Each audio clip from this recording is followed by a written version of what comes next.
خان بابا راولم چې زما د هوټل ابتداو کې چې مشهور شي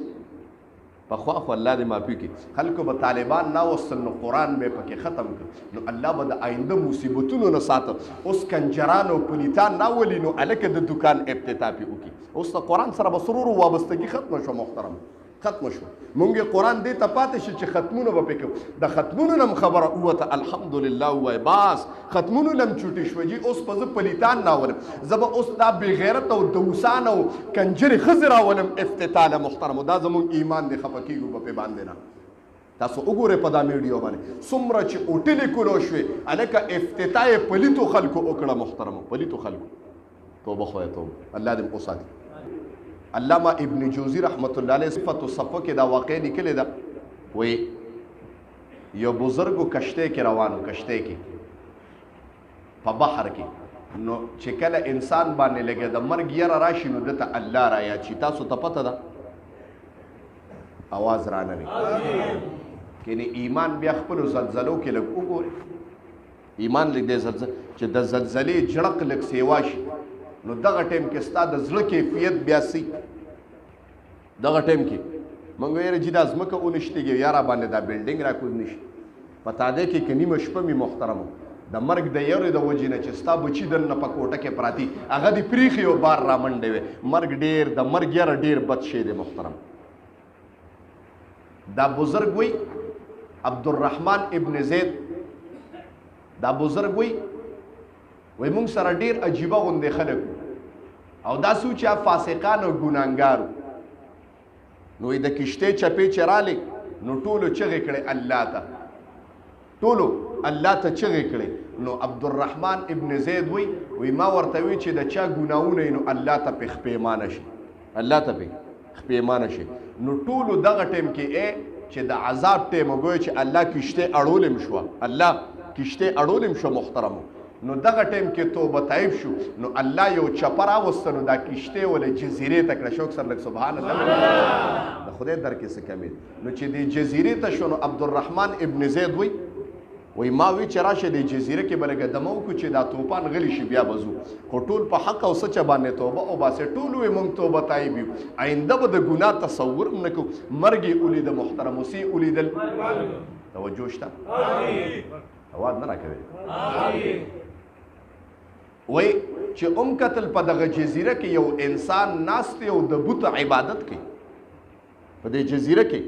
یو انسان ناست د بت عبادت کوي عبدالرحمن ابن زید وی زور نږدې شم ما وی داسې کوي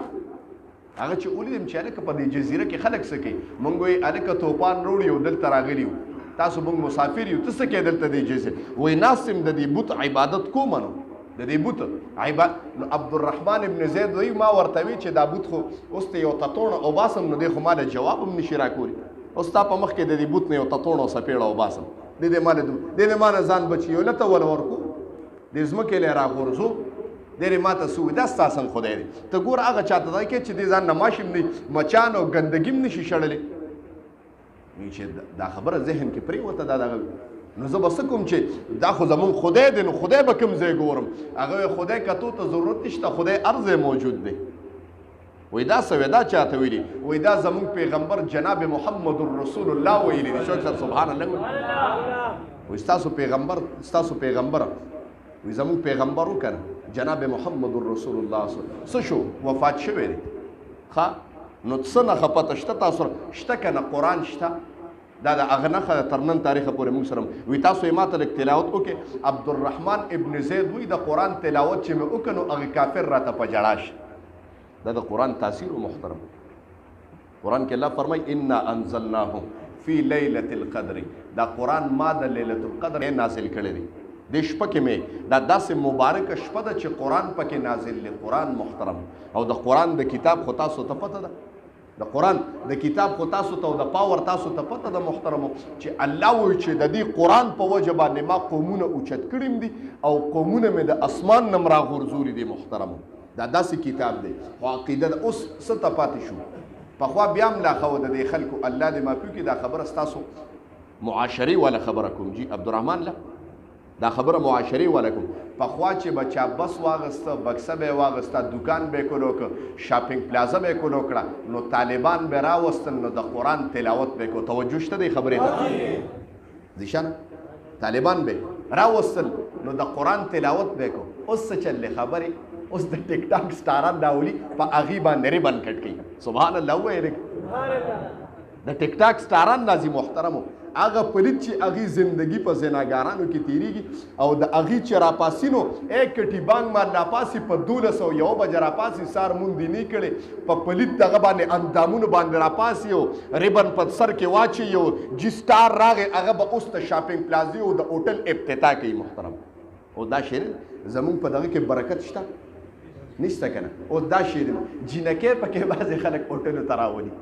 یاره جی پدې با دا مشهوره د جنو افتتاح په باندې کوم خان بابا راولم جی چې زما د هوټل افتتاح کې چې مشهور شي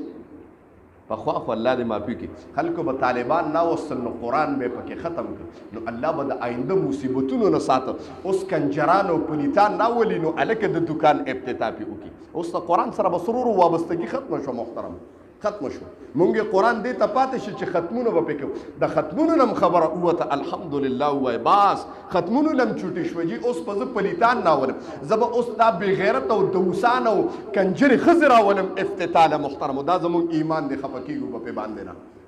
تاسو وګورئ په دا میډیو باندې څومره چې هوټلې کولو شوې هلکه افتتاح یې پلیتو خلکو وکړه محترمو پلیتو خلکو توبه خدای توبه الله دې وساتي وای چې د قرآن تلاوت هم د هندو او کافر ته وکړ نو په جړا شو هغه محترمو که ارسو سچایي وه که کافر به مو خو سچایي به وه هلکه بل کافر ته به په زړه کې دا بغض نو چې دوکه به ورکړم نن خو مسلمان ته غل دی مسلمان ته غل دی لرې نه ځم رور ته غل دی په کور کې رور ته غل دی محترم چې هلکه څه وکړم چې د ده نه دا شی په څه چل قبضه کړم څه چل وکړم چې د ما شي او د ده نه پاتې شي څه چل وکړم چې زما بچو ته را ټرانسفر شي او د ده د بچو نه پاتې شي اوس خو کاته بدله شو نو ځکه زمونږ دا زړونه تور شو نو د قرآن تاثیر هم زمونږ په زړه باندې نه دی الا ماشاءالله چې لږ غوندې خلک وي چې د قرآن تلاوت به پې کېږي یا به نصیحت کېږي نو د هغه د سترګو نه به اوښکې بهیږي او هغه پاک زړونه دي محترم پاک زړونه دي چې د قرآن تلاوت سره او یا د الله والا د الله والو خبرو سره جاړي محترم هغه پاک زړونه دي او پاکې سترګې دي چې اوښکې ترې نه د الله د یرې نه بهیږي ښه دا خبره یاد ساتئ اوس خو زړونه سخت شو وای چې د قرآن تلاوت وکړه دا هندو په جړا شه سترګو نه اوښکې بهیده وایي قسم دې ټول عمر مې په بېچینۍ او بې ارامۍ او بې سکونۍ کې تېره کړه وایي چې دا تلاوت مې واورېد ستاسو د دې کلام زړه کې مې نورانیت پیدا شو په زړه کې مې رڼا پیدا شوه په زړه کې مې آرام پیدا شو په زړه کې مې سکون پیدا شو په زړه کې مې لذت پیدا شو په زړه کې مې خوشحالي پیدا شوه وایه څه کوم چې ستاسو دین ته داخل شم ما وی کلمه وایه کلمه وویله د قرآن په اورېدو سره الله تبارک وتعالی په جزیره کې کافر مسلمان کې محترم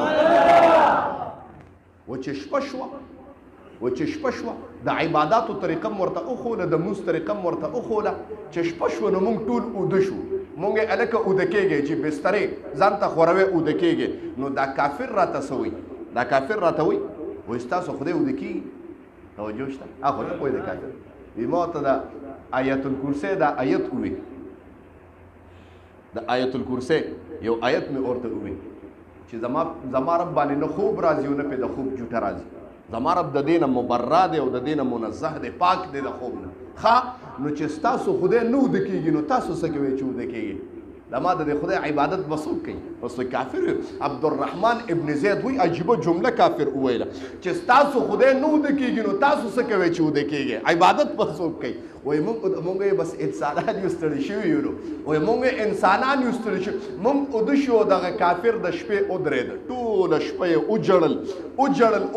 الله ته ویې خدایه ټوله زندګي مې په تیارو کې او په کفر کې تېره شوه خدای ته به مې بخې، خدای ته به مې بخې، الله ته به مې بخې او خدای ته به مې بخې. بس دا لفظ به ویل صبحی چې مونږ راپاسېدو مونږ کېدای شي دا کافر ستړی شوي دی هلکه چې ټوله شپه عبادت کړی دی بس جذباتو کې مونږ ډېر اوړه کوو. هغه کافر چې اوده شو نو د مرګ په خوب باندې اوده شو، بیا صبحی راپانسېده وایي قسم دی په کشتۍ کې م واچو چې سیټ ته رالو په ریګستان کې م دفن کې جنازه م پې وکړه. وایي په سفر هم دا عبدالرحمن ابن زید وایي عبدالرحمن ابن زید وایي ما ولیده دا کافر چې په جنت کې په یو تخت باندې ناست دی ګیر چاپېره ته د جنت نعمتونه او حورې دي. ما ورته وی څنګه حال دی؟ ما ته وی قسم دی دغه یو کلمه چې مې په جزیره کې وویله زما رب وی دغه یو کلمه چې دی په جزیره کې وویله ټوله زندګي د زما په نافرمانۍ کې تېره کړه، ټوله زندګي د زما سره شرک وکړو، ټوله زندګي د په کفر کې تېره کړه، ټوله زندګي د په تیارو کې تېره کړه. قسم دی دغه یو شپه عبادت ته وکړه، یو نفس به دې ویو چې خدایه ته به مې بخې او ته به مې بخې، الله ته به مې بخې. قسم دی دا ادا ماته دومره خوښه شوه چې د تمام زندګۍ کفر مې دله دغه یو لفظ باندې بدل کړ او د جنت اعلان مې در باندې وکړ. محترم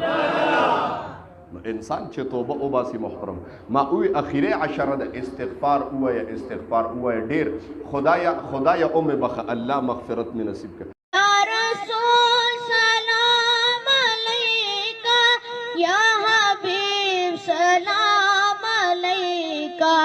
سلام